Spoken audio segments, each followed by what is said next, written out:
Okay, so let's look about what our legs are doing when Matthew's on my back. So Matthew has his hooks in, okay. Worst thing I can do is just have my legs straight. Matthew's harness control. Then if he knows jiu-jitsu, he'll want to take me to the strong side. He can just torque me this way and I'm here. Okay, and he can start finishing. So first things first, if I'm here, well, you can have, harness control is fine.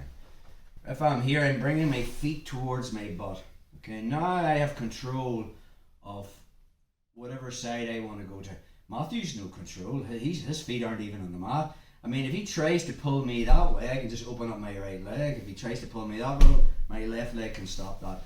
But obviously we know we don't want to go this side because the escape is a lot harder because I'm turning into the choking arm.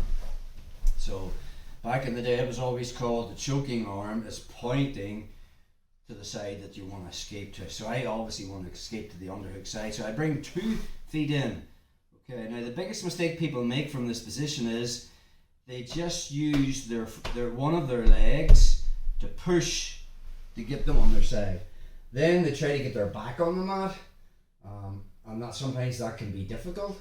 Take a back step, and notice the way also Matthew's got the head trap. So when I do that, this is the biggest mistake people make when they're escaping the back, is I try to turn my hip because I'm on my side, and Matthew's head's below mine, and then what happens is it's just a constant battle.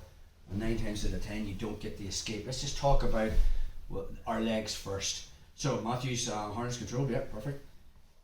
My outside leg, my right leg, its job is to push me onto my side. But my inside leg, my left leg, turns my hip. The problem is people do it in a sequential order. So in other words, they use their right leg to get onto the side, then they put their left foot on the mat and they try to turn their hip. And it's difficult because all the weight of Matthew's left leg is already on my left leg and it's kind of glued to the mat. The detail is I do it at the same time. So when we're here and I push, right leg gets me onto my side, left leg turns my hip. So now my hip is facing the ceiling. And now it's going to be very easy for me to get my back on the mat. Your hip is connected to your back, so if you can't turn your hip, it's going to be really, really hard to get your back on the mat. So right leg gets me on my side, but as I'm falling, my left leg turns my hip.